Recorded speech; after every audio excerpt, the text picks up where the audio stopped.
nicaragüense tiene derecho a estar informado. Ahora, el podcast noticioso que te cuenta la realidad del país. Noticias, entrevistas, debates y lo más viral. Te lo contamos ahora. Bienvenidos al podcast de Artículo 66. Les saluda Marlene Balmaceda. A continuación, Wilmer Benavides nos presenta un vistazo de los titulares que han marcado este día. Juez sandinista exige que Cristiana Chamorro pague millones de córdobas al régimen. Jefe del ejército ataca a medios independientes tildándolos de manipuladores y mercenarios de la información. Estudiantes de primaria tienen dificultades hasta para redactar una carta, revela estudio de la UNESCO.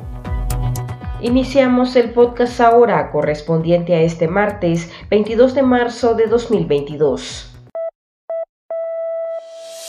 Las 5 del día. Las noticias más importantes. El régimen de Daniel Ortega y Rosario Murillo le impuso una multa millonaria a la presa política y aspirante presidencial Cristiana Chamorro Barrios, tras imputarle varios delitos, entre ellos el lavado de dinero. La sentencia judicial a la que tuvo acceso, artículo 66, detalla que la periodista deberá cumplir 8 años de cárcel y pagar al Estado más de $1.600.000 y más de 56 millones de córdobas. Las mismas multas millonarias le fueron impuestas a los extrabajadores de la Fundación Violeta Barrios de Chamorro, Walter Gómez y Marcos Fletes, y al conductor Pedro Vázquez. La Sociedad Interamericana de Prensa SIP llamó a cerrar filas para evitar que la dictadura Ortega Murillo siga coartando las libertades de los ciudadanos y destruyendo el Estado de Derecho. La entidad se pronunció luego de las sentencias en contra de los hermanos Cristiana y Pedro Joaquín Chamorro, directivos del diario La Prensa. El colectivo de derechos humanos Nicaragua Nunca Más y el Centro Nicaragüense de Derechos Humanos CENIT también condenaron el proceso judicial, calificado de arbitrario e inconstitucional. La Arquidiócesis de Miami, donde presta sus servicios religiosos el obispo auxiliar de Managua, Monseñor Silvio José Báez, está organizando un taller sobre asilo político y estatus migratorio en Estados Unidos. El líder religioso compartió la invitación en sus redes sociales para los nicaragüenses que están emigrando hacia el norte, cuyo éxodo alcanzó cifras récord desde la represión de 2018. En las últimas semanas, se ha reportado la muerte de al menos 2 mujeres nicaragüenses que perdieron la vida al intentar cruzar de manera irregular el río Bravo, ubicado en la frontera entre México y Estados Unidos. Las hijas del diputado sandinista sancionado Wálmaro Gutiérrez renunciaron a sus cargos diplomáticos por motivos no informados. Las gemelas María Fernanda y María Michelle Gutiérrez Gaitán dejarán sus puestos el próximo 31 de marzo después de 2 años de ser diplomáticas del régimen. María Fernanda se mantuvo como consejera con funciones consulares en la Embajada de Nicaragua en Suiza y María Michelle fue enviada a Nueva York, Estados Unidos, como consejera de la misión permanente de Nicaragua ante la ONU. El jefe del ejército de Nicaragua, general Julio César Avilés, se lanzó contra los medios de comunicación independientes, llamándolos manipuladores y mercenarios de la información que desean la destrucción de la patria. El sancionado aprovechó el acto de clausura del Plan de Protección y Seguridad de la cosecha cafetalera para arremeter contra la prensa independiente ante la presencia del hijo de la pareja dictatorial, Laureano Ortega Murillo, y otros funcionarios del régimen. En el evento también participaron productores, militares, policías, alcaldes sandinistas, el consejero de la Embajada de China y el jefe de la misión militar rusa. Escuchemos sus palabras.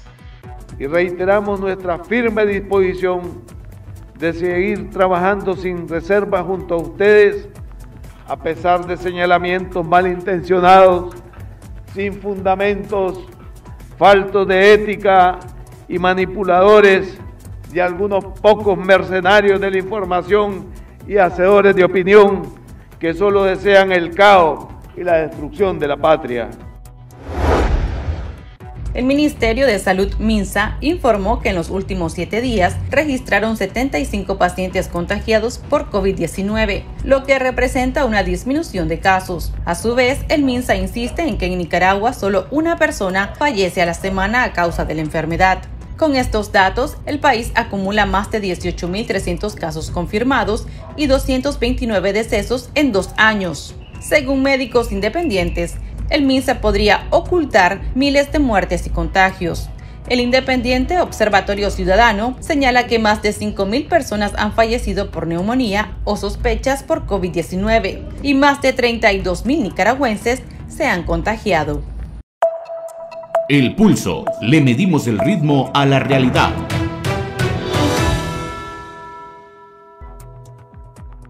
El Estudio Regional Comparativo y Explicativo de la UNESCO, ERCE, reveló que durante la prueba de escritura realizada en 2019 a estudiantes de tercero y sexto grado de primaria, la mayoría no podía redactar una carta y tenía mala puntuación. Anteriormente, el estudio también había revelado que este grupo obtuvo un puntaje por debajo del promedio en la prueba de ciencias, matemáticas y lectura.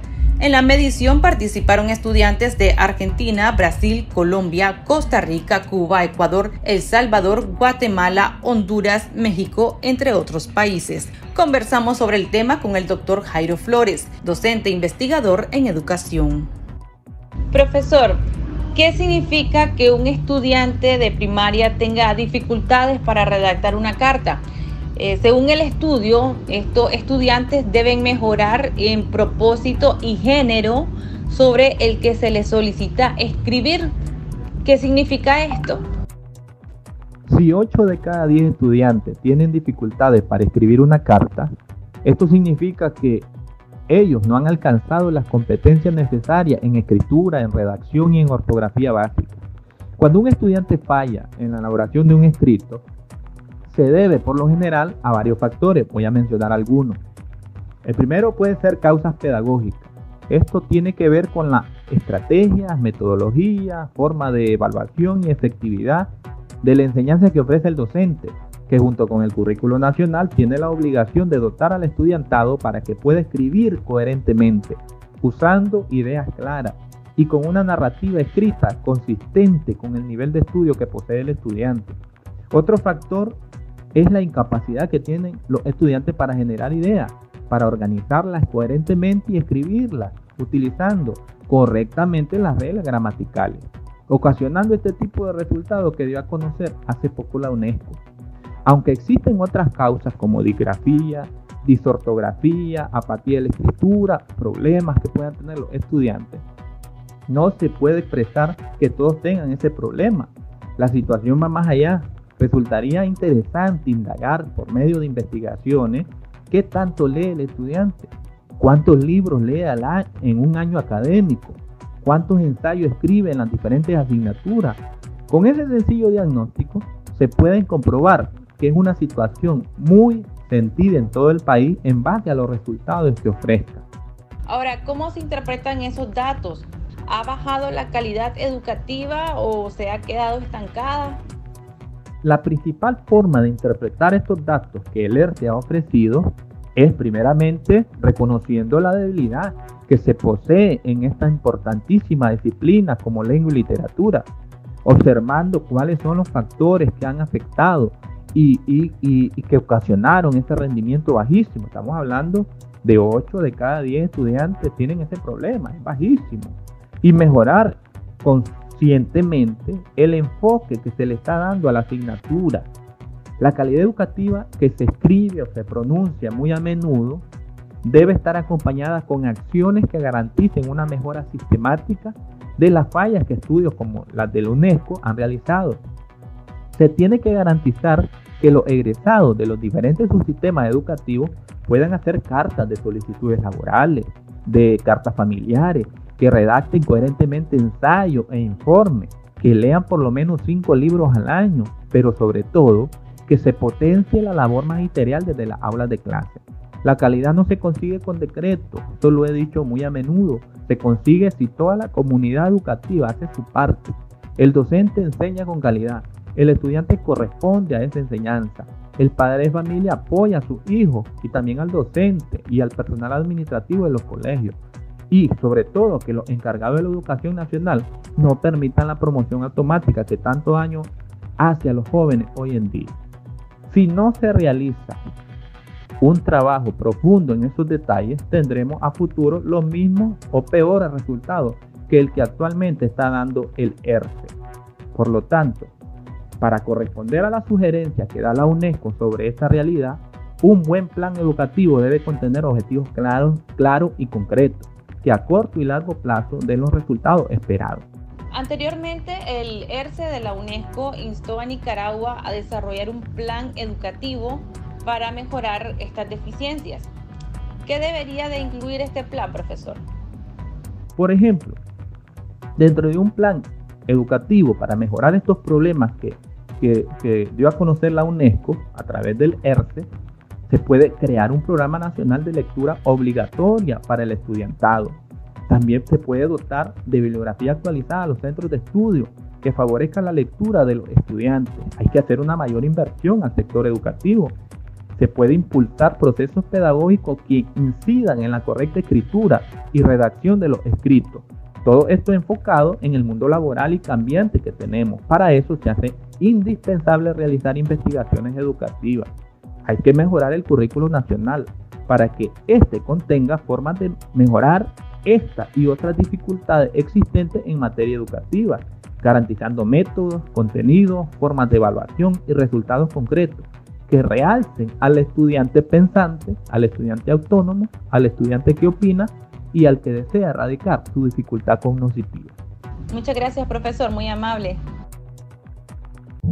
La información veraz y de primera mano está ahora. No te perdás el podcast noticioso que te cuenta la realidad del país. Compartí y pasa la voz.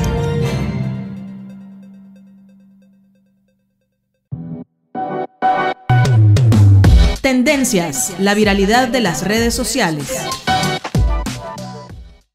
Los clientes de las entidades bancarias han llenado las redes sociales de quejas y advertencias ante el incremento de casos de estafa por correo electrónico y mensajes al celular. Los clientes explican que los estafadores envían un mensaje haciéndose pasar por el banco, en el que les piden ingresar a un enlace o actualizar sus datos personales, para luego robar la información y saquear la cuenta o tarjeta de crédito de sus víctimas. Las entidades bancarias instan a los clientes a no responder a esos mensajes, porque el banco nunca los llamará por WhatsApp ni les solicitará información confidencial. Sin embargo, varias víctimas demandan una respuesta de las entidades debido al aumento de casos y falta de seguridad. Aquí termina el episodio de ahora de Artículo 66. Continúe informándose a través de nuestro sitio web www.articulo66.com. Síganos en nuestras redes sociales. Nos encuentra en Facebook, Twitter e Instagram. Y suscríbase a nuestro canal de YouTube. Hasta la próxima. La información veraz y de primera mano está ahora. No te perdás el podcast noticioso que te cuenta la realidad del país. Compartí y pasa la voz.